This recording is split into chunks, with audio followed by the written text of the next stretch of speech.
আপুনি বাৰু গীত গাওঁতে গীতটোৰ লগত ইনভলভমেণ্ট বাৰু কম পায় নেকি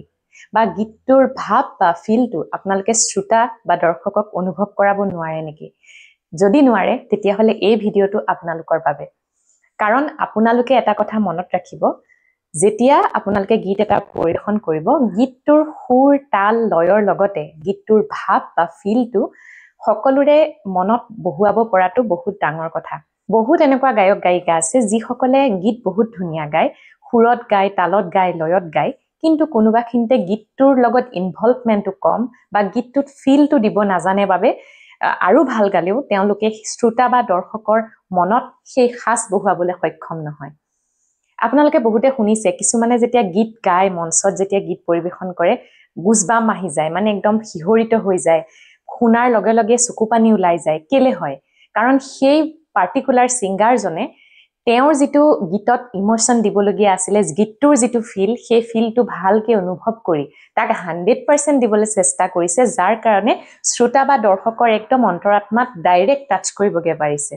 নমস্কাৰ মই কংকনাই অন্য এটা নতুন বিষয়ৰ সৈতে আপোনালোক সকলোকে পুনৰবাৰ স্বাগতম জনাইছো মোৰ চেনেল কেকে মিউজিকেল সহায়লৈ আশা কৰিছো আপোনালোকে আগৰ মোৰ ভিডিঅ'বোৰ চাই নিশ্চয় উপকৃত হৈছে আৰু নিজৰ সুৰৰ অভ্যাসসমূহ কৰি আছে আৰু আপোনালোকৰ বহুত বেছি মৰম পাই মই নিজকে ধন্য মানিছো আপোনালোকে এনেকৈ মৰম দি যাব আৰু প্ৰতিটো বস্তু আপোনালোকে ভালকে চাই যাব কাৰণ এই বিষয়টোৰ ওপৰত এতিয়ালৈকে মই ইউটিউবত আৰু বেলেগ কাকো মই কাম কৰা দেখা নাই গতিকে যিমানখিনি মই সীমিত জ্ঞানেৰে মই আপোনালোকক যিমানখিনি দিব পাৰো মোৰ ফালৰ পৰা সিমানখিনি মই আপোনালোকক দিবলৈ চেষ্টা কৰি যাম আপোনালোকে খালি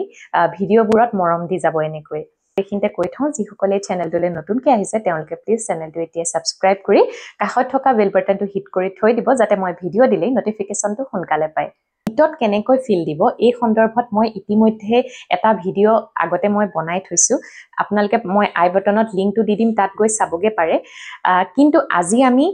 আৰু অলপ তাৰ ভিতৰলৈ আমি যাবলৈ চেষ্টা কৰিম যে আমি গীতত ফিলটো আৰু বেছি কেনেকৈ দিব পাৰো কি টেকনিক প্ৰয়োগ কৰি পেলাই কি টিপছ আমি ফলো কৰি পেলাই গীতবোৰ আৰু বেছি ধুনীয়া কৰিব পাৰো মানে শ্ৰোতা বা দৰ্শকৰ একদম হৃদয় জয় কৰিব পৰাকে আমি গীতবোৰ গাব পাৰো এটা কথা আপোনালোকে বাৰু কানেক্ট কৰে নে নাই মোক ক'বচোন যেতিয়া আপোনালোকে কৰবাত গীত এটা শুনে গীতটোত যদি ভাব নাথাকে ফিল নাথাকে তেতিয়াহলে আপোনালোকে বাৰু গীতটো মানে আপোনাৰ শুনিবলৈ মন যায় নে যেতিয়া আপোনাৰ গীতটোত খুব বেছি ইমোশন দি খুব ফিল দি পেলাই যেতিয়া গীত এটা গাব পটককে আপোনালোকে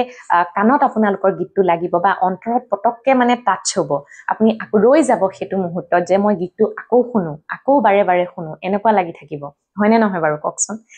সেইটোৱে কৈছো মানে আপুনি লাগিলে যিমান ভাল নাগাওক যিমান আপোনাৰ তালৰ সেন্স সুৰৰ সেন্স যিমানেই ভাল নহওক যদি তাত আপোনালোকে ফিলটো এড কৰিব নোৱাৰে ভাব দিব নোৱাৰে তেতিয়াহলে আপোনাৰ গানৰ কোনো অৰ্থই নাই কাৰণ সেই বস্তুটোৱে ফিল বা ভাবটোৱেহে আপোনাক শ্ৰোতা বা দৰ্শকৰ লগত কানেক্ট কৰোৱাব গতিকে সেই বস্তুটো আপোনালোকে কেতিয়াও ইগনৰ নকৰিব আৰু প্ৰথম কথাটো হ'ল আপোনালোকে যিটো গীত পৰিৱেশন কৰিম বুলি ভাবিছে সেই গীতটোৰ কথাখিনি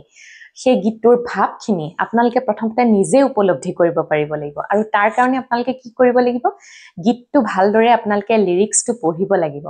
গীতটো কি ক'ব বিচাৰিছে কোনটো ৰসত গীতটো আছে বীৰ ৰসত আছে নে আপোনাৰ মানে শৃংগাৰ ৰসত আছে নে গীতটো নে কৰুণ ৰসৰে সমৃদ্ধ গীতটো কোনটো ৰসত আছে গীতটো সেইটো আপোনালোকে ভালকে বুজিব লাগিব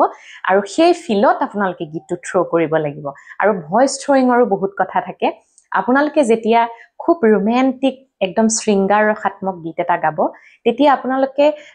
ভয়েসটো যেতিয়া থ্ৰো কৰিব খুব সফটলি একদম মানে যেটো উইস্পাৰ সিঙ্গিং টেকনিক বুলি কয় তেনেকুৱাকে আপোনালোকে থ্ৰো কৰিব লাগিব তেতিয়া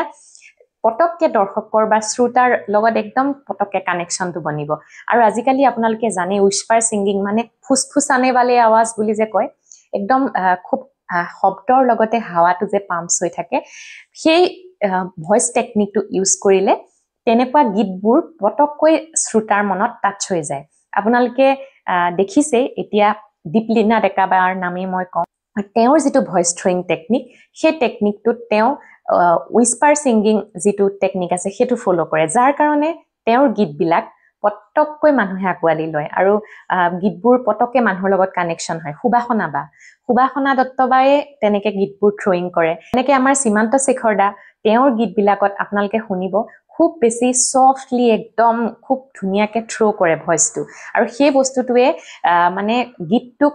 মানুহৰ লগত কানেক্ট কৰিবলৈ বেলেগ এটা সুবিধা দিয়ে সেইকাৰণে সেই টেকনিকটো আপোনালোকে যেতিয়া শৃংগাৰ ৰসাত্মক গীতবোৰ গাব খুব ধুনীয়া মানে ফিল থকা গীতবোৰ গাব প্ৰেমময় গীতবোৰ গাব তেতিয়া সেইটো প্ৰয়োগ কৰিব জুবিন গাৰ্গদাৰ আচলতে তেওঁটো ভাৰ্চেটাইল হয় তেওঁ যিকোনো ধৰণৰ গীত গালে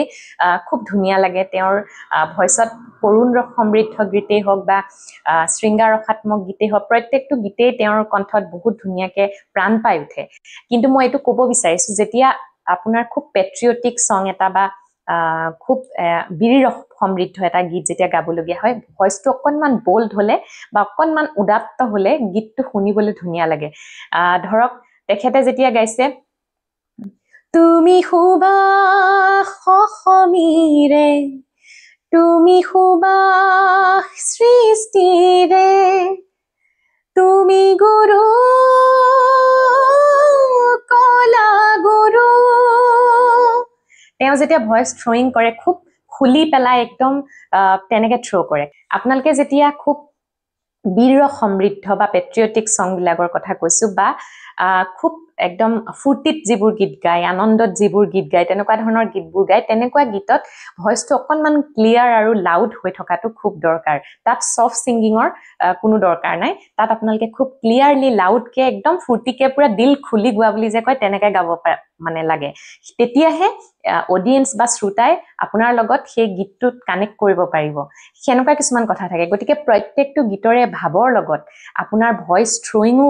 বেলেগ বেলেগ হ'ব লাগিব আপুনি এতিয়া ধৰক যদি প্ৰেমৰ গীত এটা গায় ধৰক অহাৰ দৰে উভতি আঁতৰি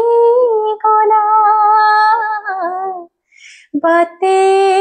বাতে ফুল ছটিয়াই তেনেকুৱা ধৰণৰ গীতবোৰ গাই এইটো অকণমান কৰুণ ৰসেৰে সমৃদ্ধ এই এনেকুৱা টাইপৰ গীতবোৰতো আপোনালোকে খুব ছফ্টলি ভইচটো থ্ৰ' কৰিব লাগিব মানে লাউডকৈ অহাৰ দৰে উভতি আঁতৰি গলা ইমান এগ্ৰেছিভ হোৱাৰ কোনো দৰকাৰ নাই গতিকে প্ৰত্যেকটো গানৰ ভাৱটো বুজি লৈ ধুনীয়াকৈ আপোনালোকে গীতটো থ্ৰ' কৰিবলৈ চেষ্টা কৰিব তেতিয়া গীতটো একদম জীৱন্ত হৈ উঠিব আপোনাৰ কণ্ঠত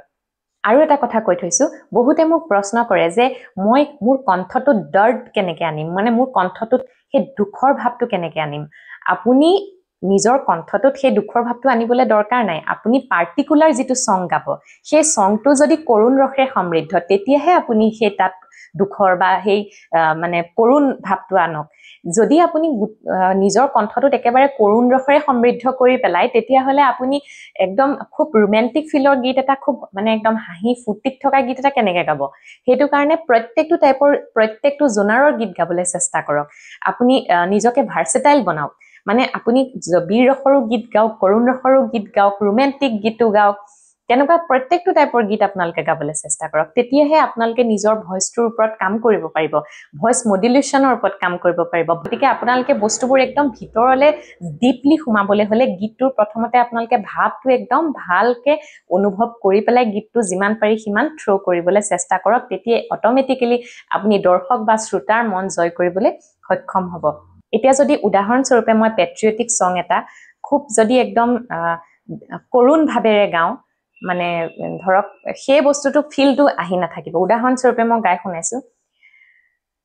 কত জোৱানৰ মৃত্যু হ'ল তাৰ জীয়ন যৌৱন গ'ল সেই মৃত্যু পৰাজয় তেনে মৃতক নহলো মই কিয় কত জোৱানৰ মৃত্যু হ'ল আমি যদি তেনেকৈ গাওঁ গীতটো ইমান বেছি মানে আপোনালোকক টাচ কৰিবকৈ নোৱাৰে কিন্তু যদি আমি বীৰ ৰস সমৃদ্ধ গীত যিহেতু সেইটো গতিকে আমি আৰু বেছি জোচত খুব মানে এগ্ৰেছিভ হৈ পেলাই আমি গীতটো গাব লাগিব কেনেকৈ গাব লাগিব কত জোৱানৰ মৃত্যু হ'ল তাৰ জীৱন যৌৱন গ'ল সেই মৃত্যু পৰাজয় তেনে মৃতক নহলো মই কিয় কত জোৱানৰ মৃত্যু হ'ল সেই জোচটো সেই বস্তুটো মানে সেই এগ্ৰেছিভটো কিমান মানে মনত ক্ষোভ আছে সেই ক্ষোভটো জাৰিবৰ কাৰণে আপোনালোকে প্ৰত্যেকটো গীতৰ সেই লিৰিক্সটো ভালকে মানে অনুভৱ কৰি পেলাই গোৱাটো খুব বেছি দৰকাৰ আশা কৰিছো আজিৰ এই ভিডিঅটো চাই আপোনালোকে নিশ্চয় অকনমান হলেও উপকৃত হৈছে যদি ভাল পাইছে তেতিয়াহলে প্লিজ ভিডিঅটোত এটা লাইক কৰি দিব আৰু আপোনালোকৰ প্ৰিয় যিমানবোৰ সংগীতৰ লগত জড়িত বন্ধু বান্ধৱী আছে তেওঁলোকৰ লগত ভিডিঅটো যিমান পাৰে সিমান শেয়াৰ কৰি দিবলৈ নাপাহৰিব এনেকুৱা অন্য এটা নতুন দীঘলীয়া ভিডিঅৰ সৈতে আপোনালোকক অহা শুক্ৰবাৰে লগ পোৱাৰ প্ৰতিশ্ৰুতিৰে আজিলৈ ধন্যবাদ কিন্তু এইখিনিতে আৰু এটা কথা কৈ থওঁ আপোনালোকে শৰ্টছবোৰ চাবলৈ নাপাহৰিব মই যিবোৰ দীঘল ভিডিঅত কভাৰ কৰিব নোৱাৰো সেইবোৰ শৰ্টছ আকাৰে আপোনালোকৰ আগলৈ প্ৰত্যেক দিনাই লৈ আহি আছো গতিকে শৰ্টছবোৰতো মৰম দি যাব বুলি আশা ৰাখিলো ধন্যবাদ